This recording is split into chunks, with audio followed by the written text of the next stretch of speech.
Female genital mutilation is a procedure where the female genitals are deliberately cut, injured, or changed, but where there's no medical reason for this to be done. It's usually carried out on girls between infancy and the age of 15. It is illegal in the UK and is child abuse. FGM usually happens to girls whose mothers, grandmothers, or extended family have had FGM themselves, or if their father comes from a community where it's carried out. The National Police Chiefs Council lead for FGM states that female genital mutilation is a barbaric and violent crime, a violation of human rights, often with lifelong consequences, committed by people children should be able to trust the most. This is similarly agreed by Justice Philippa Whipple.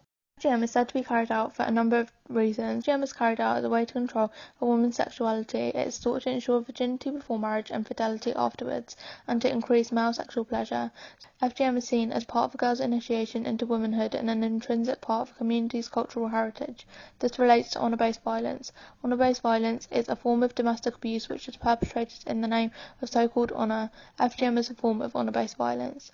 Some believe that the external female genitalia is considered dirty and ugly and should be removed, therefore promoting hygiene and aesthetic appeal. Although FGM is not endorsed by Islam or Christianity, supposed religious doctrine is often used to justify the practice. For many, FGM is a prerequisite for marriage.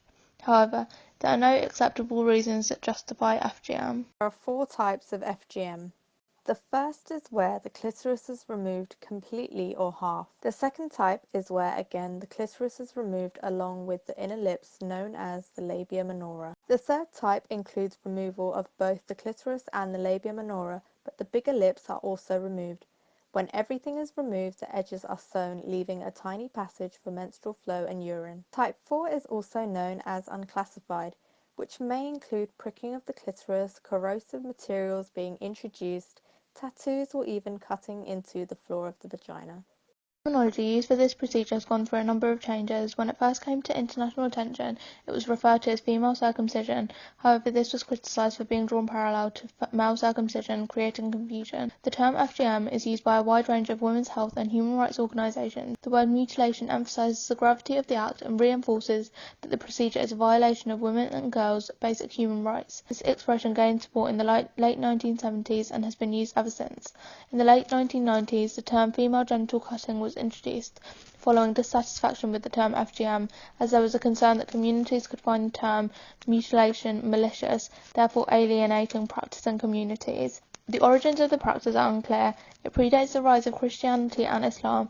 It is said that some Egyptian mummies displayed characteristics of FGM, but following that, it has been used by many societies and people. FGM is illegal in the UK. It is an offence to perform FGM, including taking a child abroad for FGM, help a girl perform FGM on herself in or outside of the UK, help anyone perform FGM in the UK, help anyone perform FGM outside of the UK on a UK national or resident, or fail to protect a girl for who you are responsible from FGM. Prohibition of Female Circumcision Act 1985 made it an offence to perform FGM on children and adults. Female Genital Mutilation Act 2003 made it an offence to arrange FGM outside the country for British citizens and permanent residents, even if the country FGM is performed in is legal. Section 70 to 75 of the Serious Crimes Act 2015 helps stop FGM and protects victims. The Act extends the reach so FGM applies to habitual as well as permanent UK residents, introduces a new offence of failing to protect a girl from risk of FGM, grants lifelong anonymity to victims, brings in a civil FGM protection order to protect potential victims, and introduces a duty on professionals to notify the police of known cases of FGM carried out on a girl under 18. Anyone who performs FGM or takes a child out of the UK to be cut can face up to 14 years in prison, and anyone found guilty of failing to protect a girl from FGM can face up to 7 years in prison.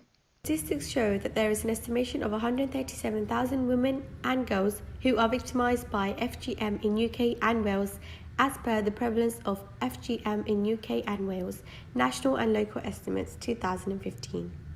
NSPCC have stated to respond over 2,100 contacts about FGM since June 2013, which have also resulted in a referral to the police or children's services.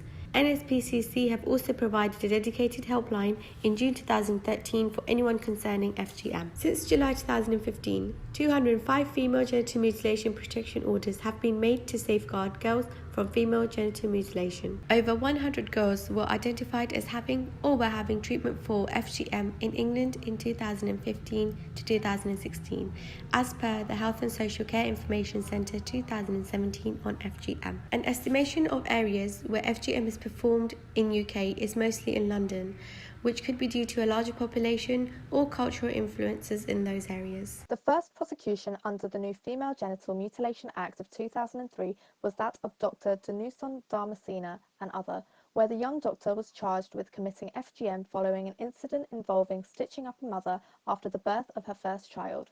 Although the jury found Dharmasena not guilty of subjecting a mother to FGM after he delivered her baby, this case saw the first prosecution of FGM since the practice was outlawed in England and Wales in 1985. The Director of Public Prosecutions, Alison Saunders, defended the decision of the court in this case, stating that the not guilty verdict would not affect our resolve to bring those who do commit FGM to justice where we have the evidence to do so. Also acquitted, the second case regarding FGM in the UK saw a 50-year-old solicitor from South London accused of arranging female genital mutilation on his daughter when she was 9. Once the evidence of the case was analysed, the jury found the defendant not guilty of 2 counts of FGM, 2 alternative counts of wounding with intent, and 3 counts of cruelty to a child. Lethan Bartholomew, the head of National FGM Centre, expressed, "While we respect the decision of the jury, it is important to remember that someone did carry out female genital mutilation on the victim almost a decade ago." The third and most current case of FGM in the UK is that of a Ugandan woman and a Ghanaian man from East London.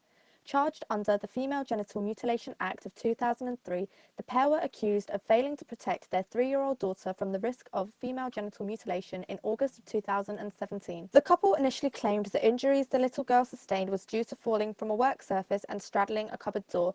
The mother claimed she fell on the metal and it ripped her private part. Their daughter, now in care, the pair were remanded in custody and appeared at the Old Bailey on the 31st of August. The woman was found guilty of cutting her 3-year-old daughter, charged with 11 years in prison and a further 2 years for possessing indecent images and extreme pornography on the 8th of March this year, while her partner was cleared of involvement following a trial. John Cameron, the head of helplines at NSPCC, said, "This landmark case sends a very clear message that FGM will not be tolerated in this country under any circumstances."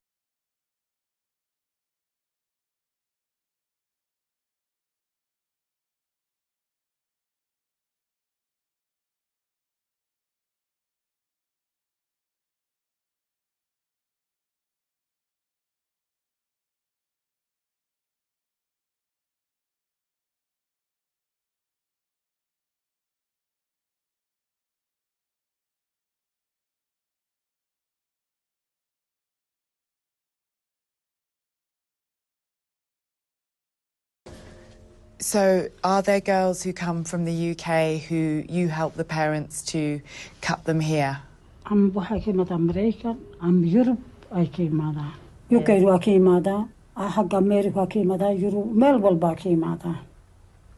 And can you tell me what the process is for the UK girls?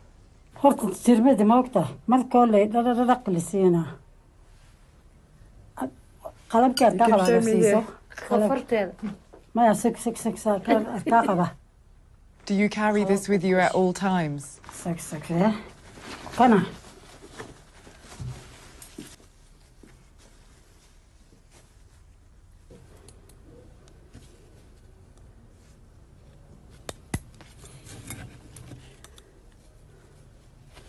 عمل والنكان كاو ديانا كاقبة أنا قرسيسة يعني كوانتي تقطريتك. And again, there's no sterilization. سنة بس. And that's it.